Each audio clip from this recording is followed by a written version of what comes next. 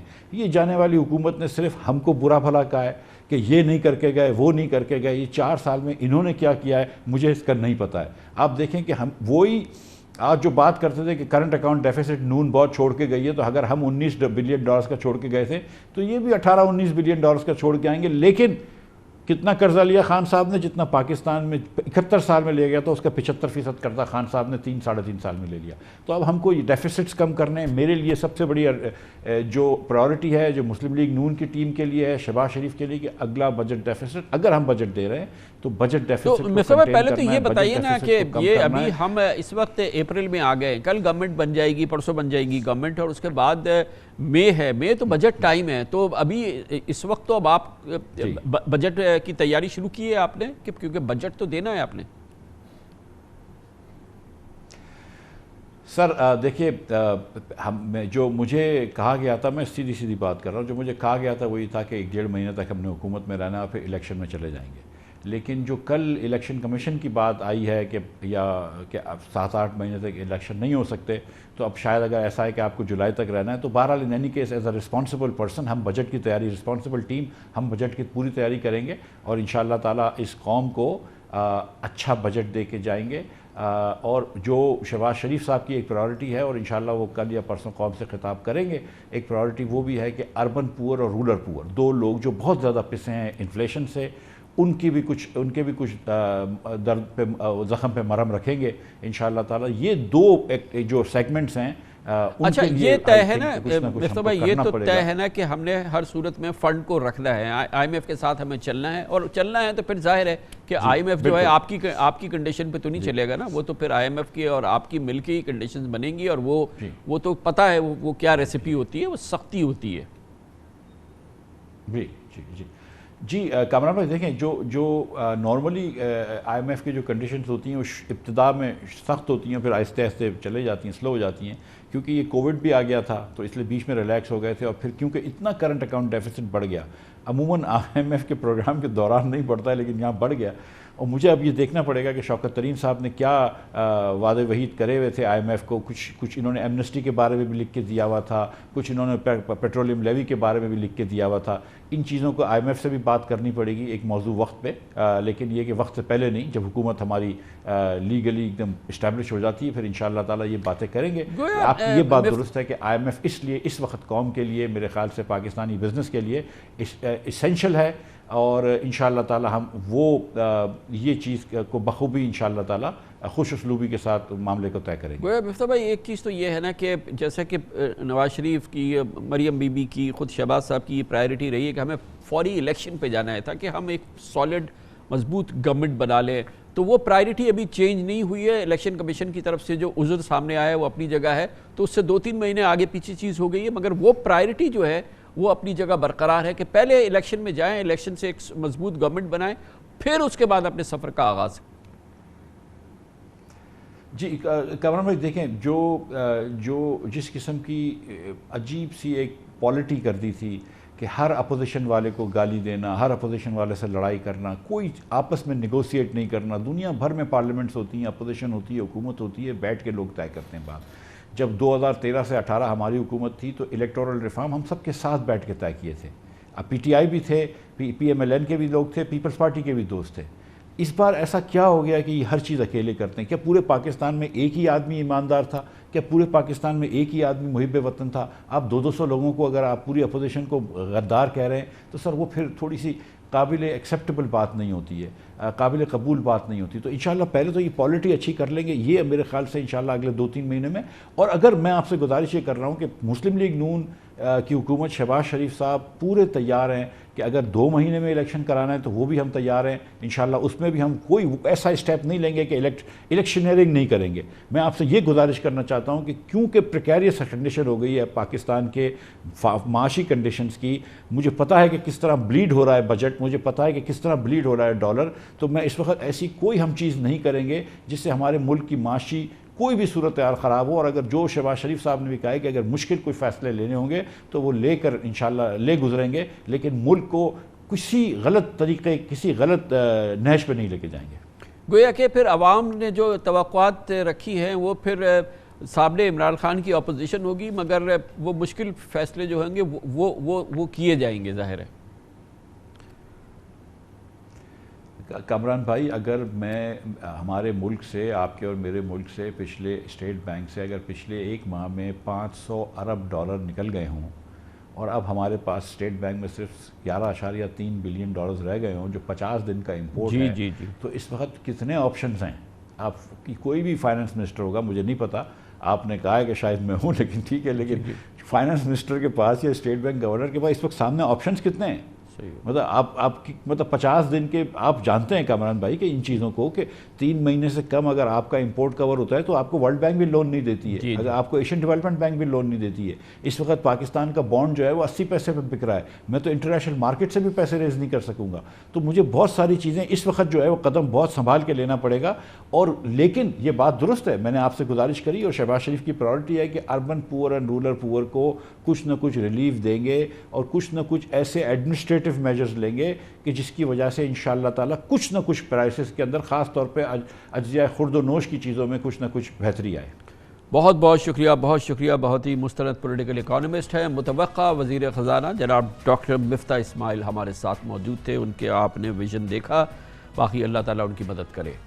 اس کے ساتھ ہی ہمارے آج کے پروگرام کا اختتام ہوتا ہے. سیٹرڈے سنڈے کی ہفتہ وار تعطیل, پیر کو انشاءاللہ آپ سے پھر ملاقات ہوگی. پیر تک کے لیے کامران خان کو اجازت. اللہ حافظ ناصر.